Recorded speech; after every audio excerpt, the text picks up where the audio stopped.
Mummy जी, आप इतनी घबराई हुई क्यों हैं? हाँ मम्मी जी, आपको पसीना भी आ रहा है। आपकी तबीयत तो ठीक है ना? चलिए हम आपको हॉस्पिटल लेके चलते हैं। बहू, वो मेरी अलमारी, बताइए ना मम्मी जी, क्या हुआ आपको? मेरी अलमारी में से पूरे 50,000 रुपए गायब है।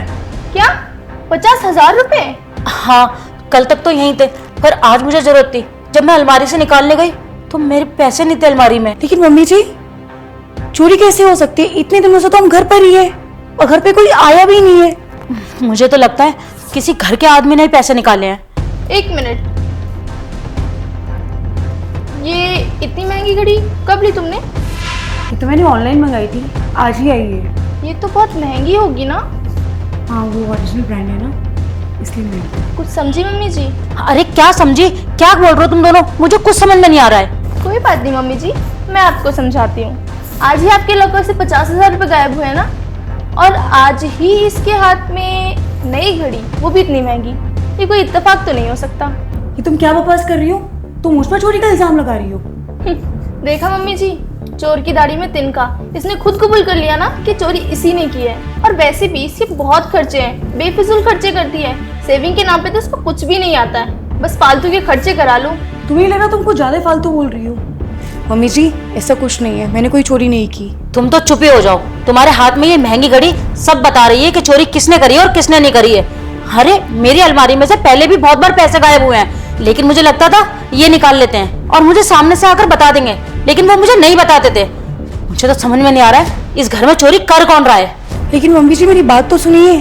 बस बहुत बोल लिया। अरे मैंने तुम्हें हमेशा अपनी बेटी की तरह रखा है और इसीलिए मैं अपनी अलमारी में ताला भी नहीं लगाती थी, लेकिन मुझे क्या पता था तुम मेरे भरोसे को तोड़ दोगी और घर में ही चोरी करोगी। माँ जी, मेरी अच्छी खासी सैलरी है, ये वॉच मैंने मेरी सैलरी से ली है। मैं अच्छा खासा कमाती हूँ तो मैं चोरी क्यों करूंगी? तुम्हें पैसों की कदर तो बिल्कुल नहीं करनी आती है। इतने खर्चे तो तुम पहले से ही करती हो। थोड़े पैसे कम पड़ गए होंगे, शौक मौज में कमी आ गई होगी ना, इसलिए पैसे चुरा लिए होंगे। इस घर में ना सबसे ज्यादा खर्चे तुम करती हो और तुम मुझ पे चोरी का इल्जाम लगा रही हो। मम्मी जी, मुझे तो लगता है चोरी इसने की है। खबरदार जो मुझ पे ऐसे घिनौने इल्जाम लगाए तो। और वैसे भी मैं अपनी जरूरत के लिए अपने पति से पैसे ले लेती हूँ। मुझे तुम्हारी तरह से चोरी करने की कोई जरूरत नहीं है। क्या क्या कहा तुमने? मैं चोरी करती हूँ? अपनी हरकतें देखी है तुमने? देखो बहू, तुम ऐसे तो बताओगे नहीं। आने तो शाम को मेरे बेटे को, मैं उसी को सारी बातें बताती हूँ, जब भी तुम सच्चाई उगलोगी। क्या मिला तुम्हें घटिया इल्जाम लगा के? सच तुम भी जानती हो कि इस घर में जितनी भी चोरी होती है ना, वो सारी चोरियां तुम करती हो। बस तुम हमेशा सिर्फ मौका ढूंढती थी मम्मी के सोने का या उनके बाहर जाने का, लेकिन मैं हमेशा चुप रहती थी कि घर में कोई कलेश या लड़ाई ना हो। लेकिन तुम्हारी तो ये हरकतें आए दिन बढ़ती जा रही है। ओह, तो तुम्हें पता चल ही गया, लेकिन तुम कुछ कर नहीं पाओगी, क्योंकि मम्मी जी को तो यही लगता है ना कि सारी चोरियां तुमने करी हैं। और अफसोस, तुम्हारे पास मेरे खिलाफ कोई सबूत तो है नहीं, तो कैसे यकीन दिलाओगी तुम उसे? बेहतर यही होगा कि तुम अपनी जुबान बंद कर लो। देखो बहू, तुम मान लो कि चोरी तुमने ही करी है, वरना तुम्हारे माँ बाप को अब भी कॉल कर रही हूँ मैं, इसे यहाँ से लेके जाए। लेकिन मम्मी जी, मैंने कोई चोरी नहीं की, चोरी तो इसने की है। हे भगवान, क्या जमाना आ गया मम्मी जी। देखिए कैसे मुझ पे इल्जाम लगा रही है। अरे कैसा झूठ, क्यों इस बेचारे को तुम अपने मामले में घसीट रही हो? मम्मी जी, आपको यकीन नहीं हो रहा मेरी बात पे ना? रुकिए, मैं आपको कुछ दिखाती हूँ। हाँ मम्मी, आपने जैसा कहा था मैंने बिल्कुल वैसा ही किया है। अब तो मैं घर पे राज करूंगी, और अब मुझे पैसे भी मिल गए और जल्दी मैं घर की मालकिन भी बनने वाली हूँ।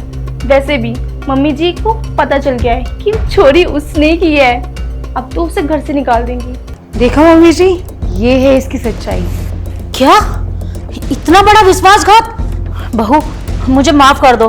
अरे मैंने ना सच जाना ना झूठ, बस तुम पर इल्जाम लगा दिया बिना किसी सबूत के। अरे मेरी ही गलती है जो मैंने इस पे विश्वास करा और इसको भोली समझ लिया, पर ये भूल गई है झूठ के ज्यादा दिनों तक पैर नहीं होते। लेकिन ये भूल गई थी झूठ ज्यादा दिन तक नहीं छुपता और सच्चाई एक ना एक दिन सामने आ ही जाती है। माँ जी प्लीज मुझे माफ कर दो, मुझसे बहुत बड़ी गलती हो गई। चुप, एकदम चुप। एक तो अपने घर में चोरी करती है, ऊपर से माफी मांग रही है। बहू तुम ना पुलिस को फोन करो, इसको तो मैं इसके किए की सजा दिलवा कर ही रहूंगी। जी मम्मी जी, देखा तुमने, बुरे काम का नतीजा हमेशा बुरा ही होता है। एक तो तुमने अपने घर में ही चोरी की, ऊपर से झूठा इल्जाम भी मुझ पर लगाया और झूठ बोला। तुमने देखा ना तुम्हें अपना एक झूठ छुपाने के लिए तुम्हें 100 झूठ और बोलने पड़े। पैसों के लालच में तुम इतनी अंधी हो गई हो कि तुम्हें सही और गलत दिखना भी बंद हो गया। माँ जी प्लीज प्लीज मुझे एक मौका दे दो, मैं आगे से कभी ऐसा नहीं करूंगी। माफी? अरे तुमने कोई छोटी मोटी गलती नहीं करी है, गुनाह करा है, और इस गलती की तो सजा मैं तुम्हें दिलवा कर ही रहूंगी।